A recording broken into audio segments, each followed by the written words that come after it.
Hey, what's going on, everyone? This is your host, Tarod McKnight, and you are now tuned into Tarodcast. For all of you brand new listeners out there listening to our show for the very first time, welcome. For all of the returning listeners coming back for another weekly dose of Tarodcast awesomeness, welcome back. Now, at Tarodcast, you can take everything we say with a grain of salt.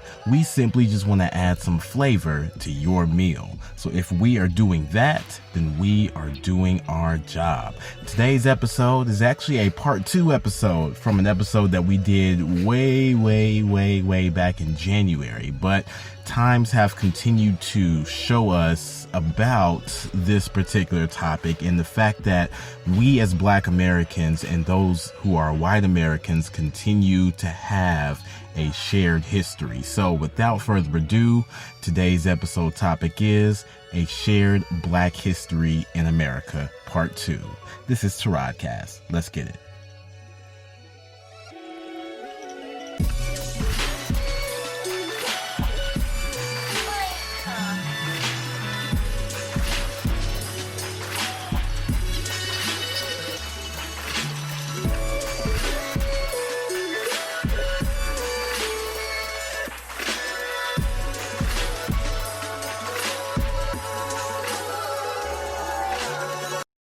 All right, everyone. Welcome back to Tarodcast. Again, I am your host, Tarod McKnight, and we are going to be diving back into this subject. And so I can't wait to do it. There have been some conversations I've had. There have been some things I've been thinking about that I would really like to tackle in today's episode. But before we get into that, of course, as you all know, we're going to take care of our housekeeping details. So if you would like to take our show with you on the go, just know that we are on Apple Podcasts, Google Podcasts, Spotify, Spreaker, Podchaser, Podcast Addict, iHeartRadio, Deezer, and YouTube. Tarodcast is also on Throne. Throne is a free live messaging application that allows us here at Tarodcast to exclusively reach our listeners. Make sure to sign up if you'd like to keep the conversations going after the episode.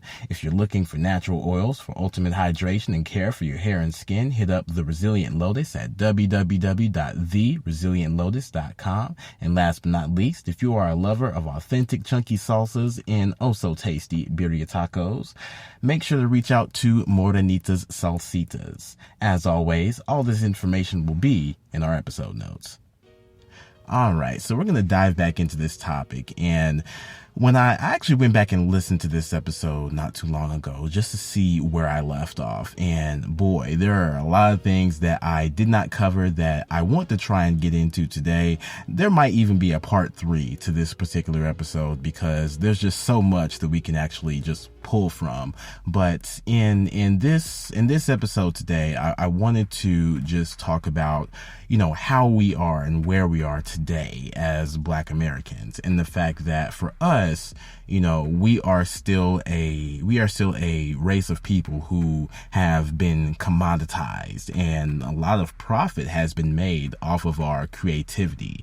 I think about the fact that I've probably talked about this before, but there's a documentary out there called Rise, and it's decades old, but it's one of my favorite documentaries because it talks about the evolution of crumping, which was a derivative of clowning, which was a type of dance that used very rigorous movements, very tribal and archaic like movements in order to convey emotion.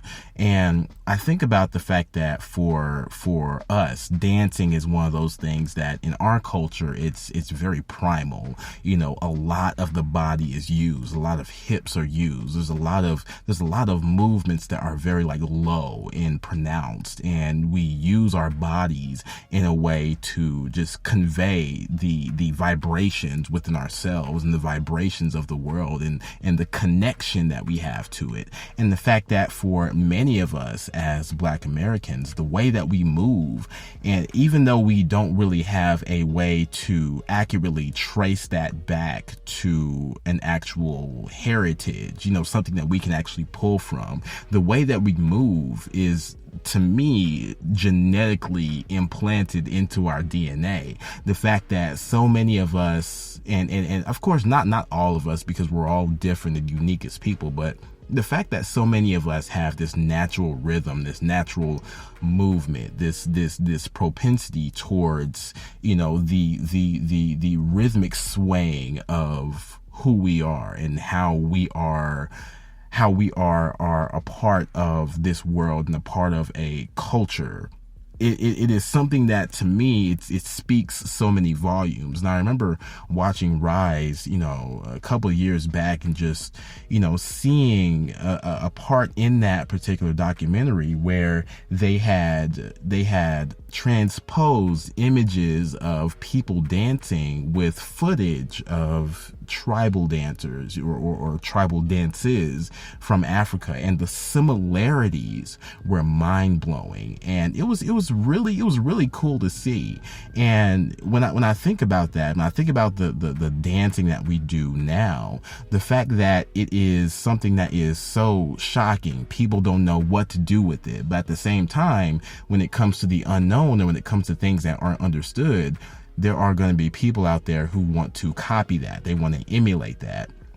And so when I think about the place where we are now, where oftentimes, you see a lot of people who are not Black American doing things that Black Americans do, it just makes me think about the fact that we as a people, we have so much influence. We actually do have a stake in the way that the world turns, in the way that our world turns.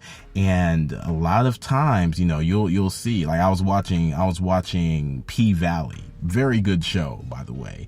And, it's one of those things where, in this particular type of venue, this particular type of industry, the sex industry, we see that it has now been dominated by Black women.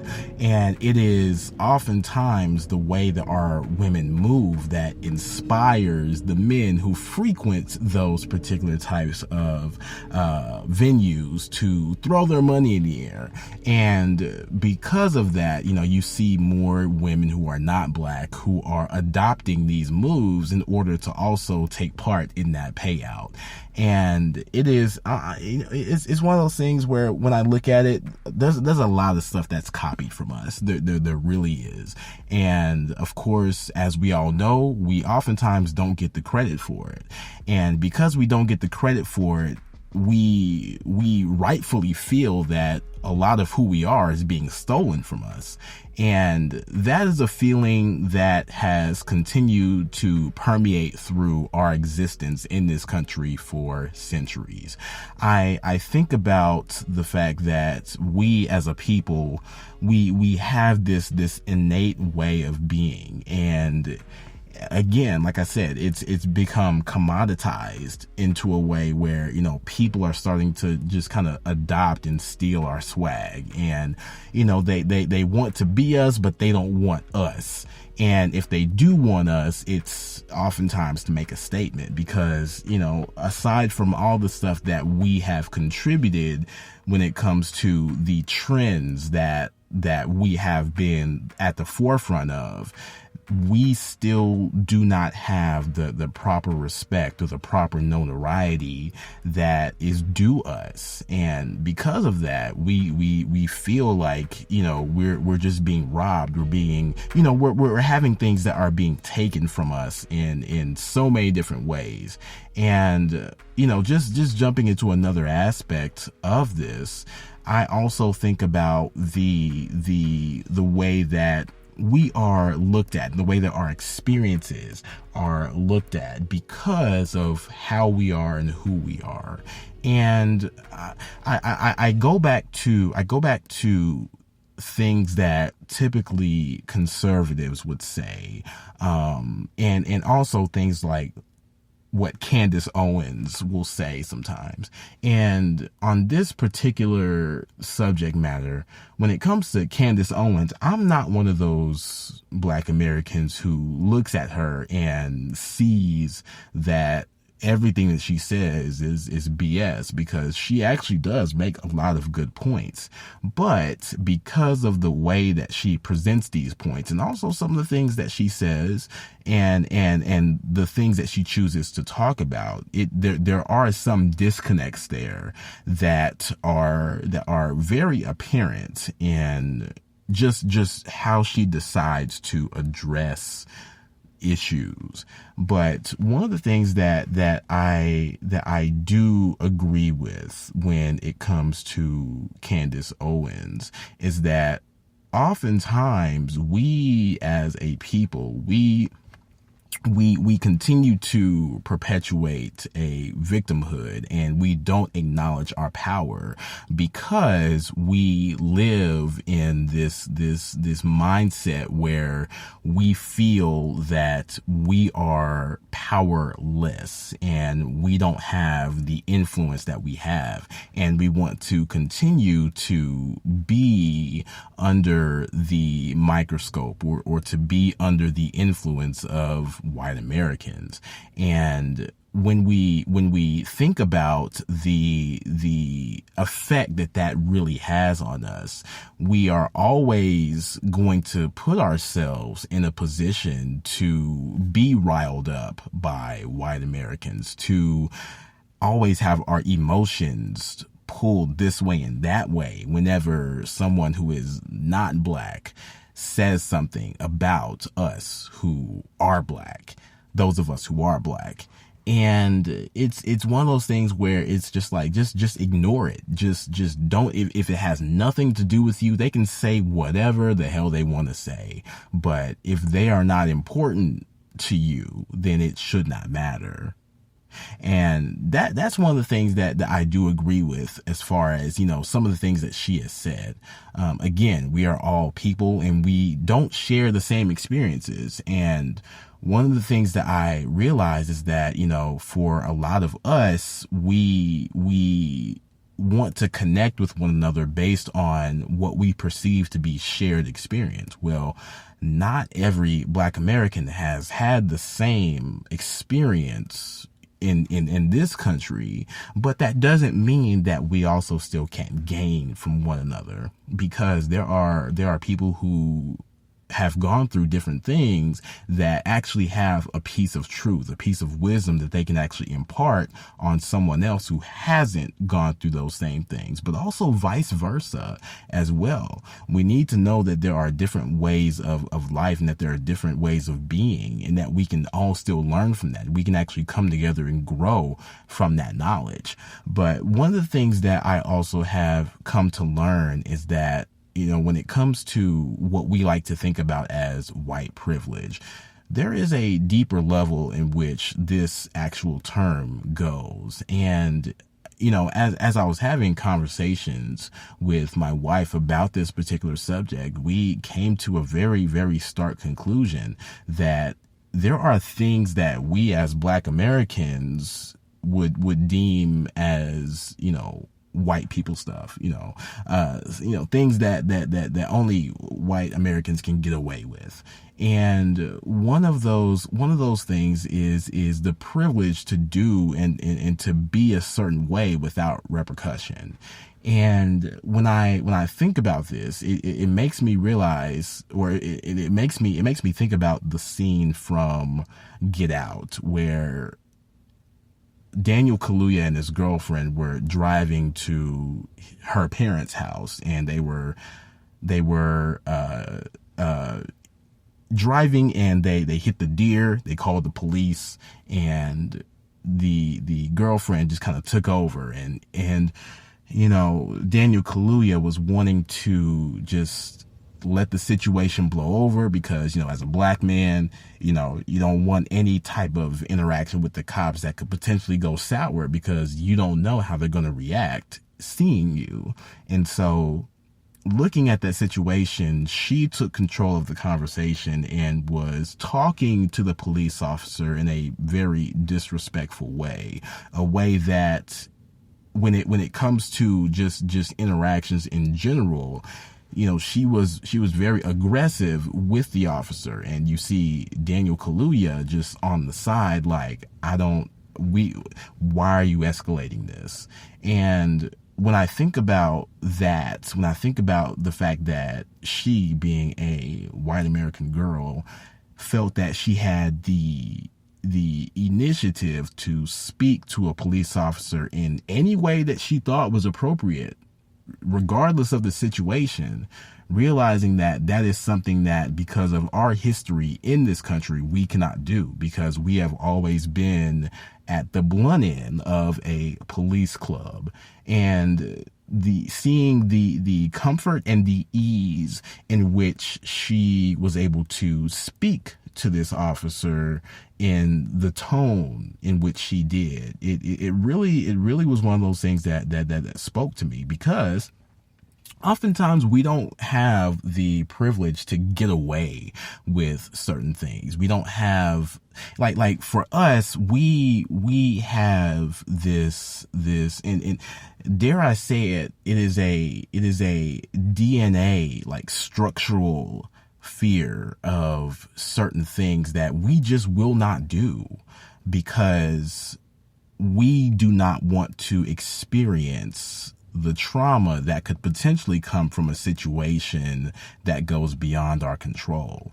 And we just want to let that situation just be handled in or with the least amount of confrontation as possible. And one of the things I've realized is that, the privilege of not having to think about certain situations the way that we do as Black Americans is something that is lost on a lot of white people. The fact that we don't automatically want to engage in a way that could potentially put our lives at risk. That is something that a lot of white Americans don't have to ever think about. And that in and of itself is a privilege. And it comes from the interactions that we have had throughout the course of our history in this country. And so, that being one of the biggest examples that I can think about of white privilege in this country, that is something that is built on the foundation of how we were treated in this country. Just thinking about that, that's something that for me, it really stuck out. And the fact that, for a lot of people, a lot of liberal minded people now, they're wanting to turn that on its head and use that privilege in order to give us they want to use that to give us the footing that we have always wanted in this country, to actually stand up and be accepted members of this society. And when it comes to that, I'm not mad at that at all. I'm like, what? I appreciate y'all being allies and wanting to use, this privilege in order to help build us up. But we still have to understand that at the end of the day, it is still a privilege that we do not have. We, unfortunately, cannot afford to be reckless in how we interact with law enforcement, because if anything, and the crazy part about it is that, we have to be the ones who have a handle on the situation long before they even approach our window or long before they approach our scene. We have to be the ones whose energy decides how this interaction will go. And we don't have that privilege of just being someone that can just speak in any way and just get away with it. It doesn't work that way, unfortunately. And so because of that, when we approach those types of situations, we have to be the ones who are on guard, and we have to be the ones who don't give any inclination of wrongdoing whatsoever, even if it's for the simplest thing or, whatever, because the last thing that we want to end up being is a face on a t-shirt. And so we don't have the privilege of just doing things because you want to respond this way to it, or you feel like telling somebody off, or you had a bad day and you want to just unload on this type of person, and you already know that there isn't going to be a consequence because of it. So, just thinking about our history in this country, we have never had that type of privilege. So for us, we've always had this innate fear that when it comes to these types of interactions, we cannot engage in those things the same way, because it might very well cost us our lives. And so I want people to understand that. And it's not because we are just, it's not because we don't want to express how we feel. It's because that expression, as we've seen throughout history, has struck fear in others because of who we are. And that is something that I believe desperately needs to be changed, especially if we're going to continue, cohabitating in this country as people. And so with that being said, we're going to take our first break. And when we come back, we're just going to talk a little bit more about it, because, this is one of those things where the layers run deep, and we want to try and cover a lot of that, as we can and as time allows. So I hope you all have your water close by. Go ahead and take a drink of that, and we will be right back. This is Tarodcast.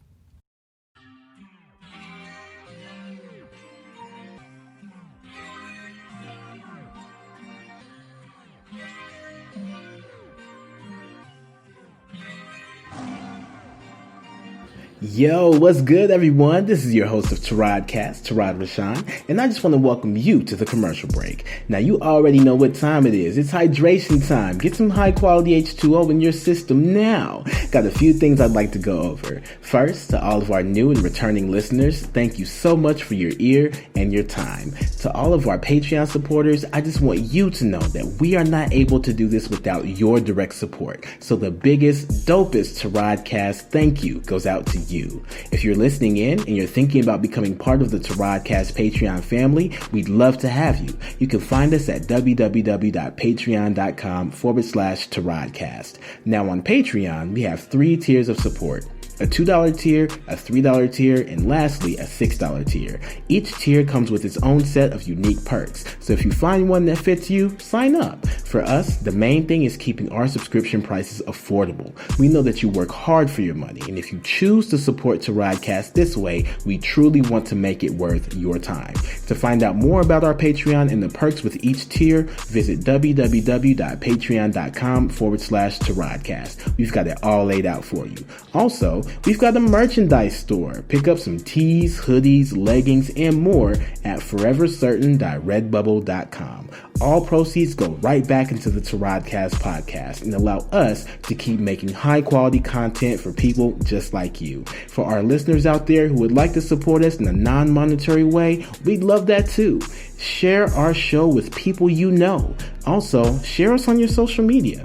And if your favorite Tarodcast streaming service allows you to rate and review our show and you're loving what you're hearing, take some time and leave us a 5-star review. Ratings and reviews are what set us apart from other podcasts, and also helps us to recommend our podcast to other listeners we otherwise wouldn't have the opportunity to reach. Lastly, if you'd like to reach out to us directly, email us at tarodcast@CRTN-T.com. That's tarodcast@CRTN-T.com. All of this information can always be found in our episode notes, so make sure to check there if you forget any of the information we just went over. Once again, thank you all so much, and let's get back to the program.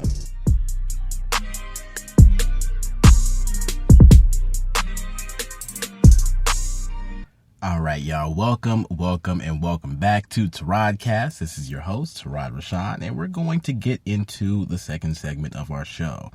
So, as I think about just how we all are connected in this particular country and how our history is shared, there are a lot of things that have been brought over as far as attitudes about one another that, because we are oftentimes looked at as commodities, we are expected to just be that and only that and not humans.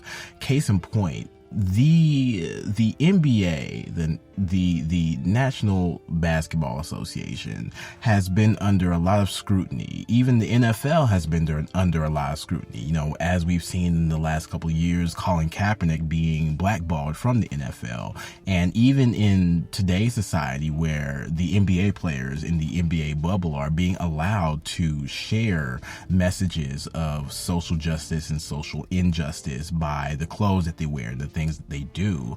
One of the things that has oftentimes been brought up is the fact that people believe that athletes do not have a voice, that they are only here for a specific purpose, and that is to score points and entertain us. If we have a team that we're rooting for, we don't want to see anything political. We don't want to see anything that contributes to who you are as a person. Even though you are a human first, we don't want to see anything that contributes to that. But at the same time, limiting an athlete's voice is just reducing them to a product. You know, case in point, there was a broadcaster, a white woman, who basically was criticizing LeBron James, and one of the most potent lines that she said about him was that he needs to shut up and dribble.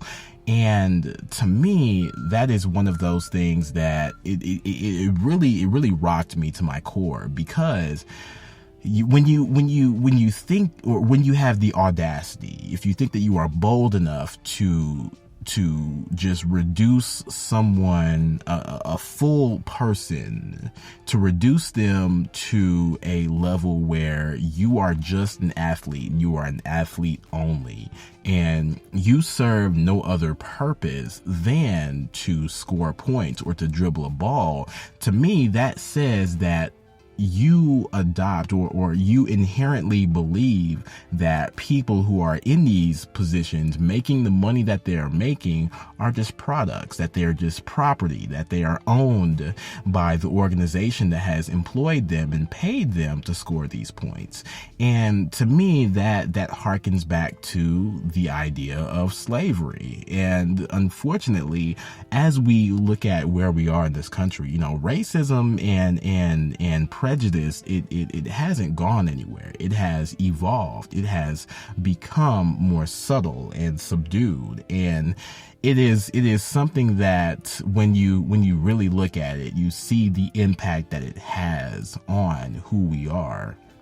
Because again, when you are looked at as property, you're not expected to have an opinion. Your opinion as a person in life, it's unwarranted, because this is not what you're supposed to be doing. You're not supposed to be using this platform to talk about things that are important to you. Like, who are you? That's not why you're getting paid, you know? And just thinking about that, thinking about the fact that we are continuously the subject of this type of criticism, you know, it's very mind-boggling, because again, it just shows that there are some people out here who do not see us as full human beings. And again, this is just one of those things that has allowed racism to evolve. You know, I think about a story that I heard about a interracial couple, a white husband, a black wife, who put their house on the market. And because, you know, the wife being a black woman, she had pictures and paintings and memorabilia that was African. And when the home was being appraised, the value of it went down because this memorabilia was in the home. And so what the husband did was he had another appraisal scheduled, and he removed all of the African memorabilia from the house. And the same house, the house didn't change, same address, everything. The market value went up because there wasn't any trace of African memorabilia. And when I thought about this story, whether it was true or not, just the idea of this is something that we have seen time and time again. The fact that when you have Black Americans who want to be in a specific place, or they want to have a specific stamp or impact where they are, the market value goes down. And so things like gentrification exist that are designed to basically paint over the impact that Black Americans have in a specific area. And because of this is one of those situations where the people who are responsible or who are interested in buying out these areas and trying to transform them, they're also wanting to remove the presence of who we are from these areas in order to attract more people who don't look like us into these areas and bring more money into it. It's a business move. And one of the things that really just grinds my gears about it is the fact that for us, because of how we are and how most of us are, we believe that the very bottom is where we need to be. And so therefore we don't put a lot of thought into trying to be excellent. And unfortunately, that mentality is a result of how we were treated, years ago, decades ago. And the fact that if we have anything, even the smallest thing, we want to hang on to that as opposed to doing what we can to rise as a collective and give ourselves the opportunity to excel and to be the greatest assets that we can possibly be to one another, to where we actually have control over those areas in which we inhabit, and we actually have a stake and a say-so in what goes on and who comes in and who can do what. One of the things that we don't believe that we have is power. And that belief stems from our ancestry and our heritage in this country, because I have people that I've spoken to who are from Africa, and they have that culture, and they don't have that belief that they cannot do something based on the color of their skin.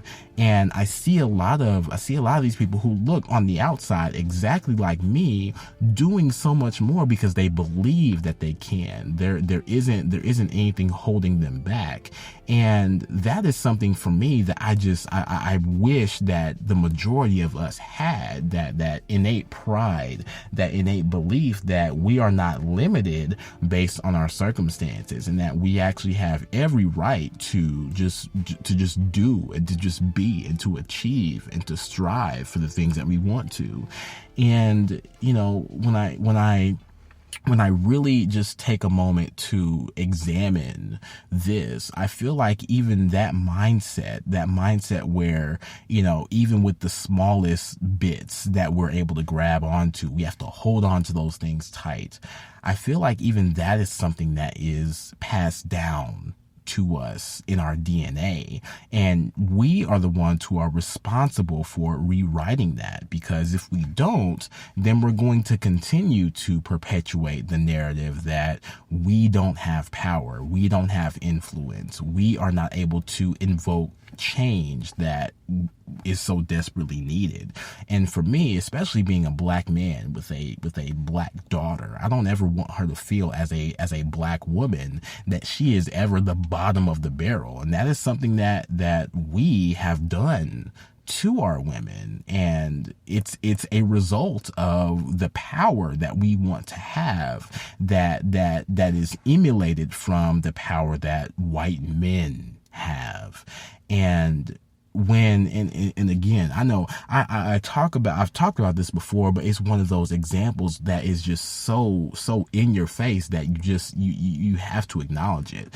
But one of the things that we as Black men look to as a symbol of success is women, or being with a woman who is not a Black woman. And when you think about high society, when you think about, the finer things, you think about, the things that cost a lot of money, the circles that people get into that are founded in money. Oftentimes you do not see Black women as a part of those circles. And because Black men are the ones who are looked at as the front line when it comes to our existence, and the black man being the symbol of strength. And when you get to a certain point, you oftentimes, if you run in those circles, you do not see a lot of black women there. And so a lot of us black men think that when you get to a certain level in life, that because you don't see black women there, you think that, okay, as a symbol of me being, a part of this circle, a part of this elite group of people, that I have to have someone on my arm that symbolizes that I belong here. And because of that, Kanye said, when you get on, he'll leave your ass for a white girl. And, when you get on, it's just a way of saying when you get money, when you reach a certain level of status, you show that by having a woman that you believe, that we have been made to believe, is associated with that status. And that is wrong.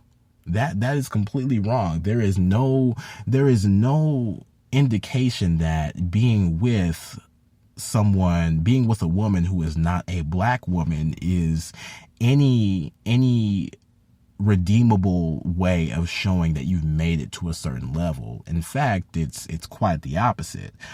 Because if we strive to have our money and our status and our influence speak for us, then we need to be doing everything that we can to bring all of us up into that realm, and to not, and also to abandon the thought that only white Americans are able to achieve that and set the rules for that. Because again, we're so used to not having anything. And because of that history of us not having anything, we believe that when we have something, then that's better than nothing. And to symbolize that, having someone in these particular situations who is not black is a symbol of us having something, because they're with us. So that means that we must be important, right? But that's false. That mindset, that way of thinking is false. And it does nothing but continue to alienate our black women, because a lot of black women already feel like they're the bottom of the barrel because of how familiar we are with them. And when we get to certain places, when we travel, when we experience new situations and we don't see black women there, we see a lot of, Eurocentric women. Women who are lacking in the melanin that our women have. We see that and we believe, oh, this is what a higher quality woman looks like. And that is, again, just a byproduct of our history in this country. And it really saddens me to think that we've gotten to this level, that we've gotten to this point, because when we think of money and we think of the impact that it has, we don't ever, for once, stop and think about spreading that amongst ourselves, because we are now in this mindset of being crabs in a barrel, where we're all trying to get out of the barrel and we're all climbing over one another to get out. Our lives are the barrel. And instead of going and finding resources that will tip the barrel over so everybody can climb out, we are concerned with who gets out first and being the one to get out first, as opposed to sharing those resources that will allow that barrel to be knocked over on its side. That's what really needs to happen. And it's because of the fact that our ancestors were not treated as human. They were not treated as people. That when some of us got out and stayed out, we did not want to associate or even think about the others who were left in those horrible situations. We wanted to ignore it. We wanted to forget it. Oh, how quickly we forget. And that is something that has continued to evolve in the way that we think about one another. I remember seeing this post not too long ago about it was a staircase, a picture of two staircases. It said one of them was ATL rappers, and on that staircase you saw stick figures holding or helping each other up the staircase. And then on the second staircase, it said OKC rappers, and they were falling and tumbling and fighting and things like that. And you know, I'm not talking about rappers here, but if anything, that really made me think about how we are. We will trip and fight and tumble over one another in order to try and get to the top of the staircase, as opposed to just helping one another with all of the resources and talents that we have. But again, that mindset, that history, we look at what the top looks like, and we see that it's filled with so many people who don't look like us. We want to be the first ones to infiltrate those circles. And in doing so, we negate the ability to establish our own circles filled with people who look exactly like us. We fail to establish our own privilege because we are so used to being under the thumb of white privilege that we continue to damage ourselves. And so in thinking about this and in closing, what I really want to just focus on is the fact that our history in this country is never going to go away. We are never going to be able to say that our history alongside white Americans' history is separate. But what we can do is actually put time, energy, and effort into building one another up, so that way we can actually chart the path for a new history in this country. That should be the main focus, because if anything, we talk about white privilege and we talk about all kinds of things that do nothing but continue to hold us back. But when do we actually start thinking about the privileges that we can set amongst ourselves that are outside of people who don't look like us? Because once we actually start thinking about that, then all that extra stuff isn't going to matter. We are going to be able to change the history that we have in this country to where when we do things, it's because we want to do them. It's because we understand that we have an innate right to be, and we have an innate right to believe that we can do something. And just taking time to actually focus on that, it will eliminate the false narratives of having to have a certain type of thing or to be with a certain type of person in order to think that you have a certain type of status.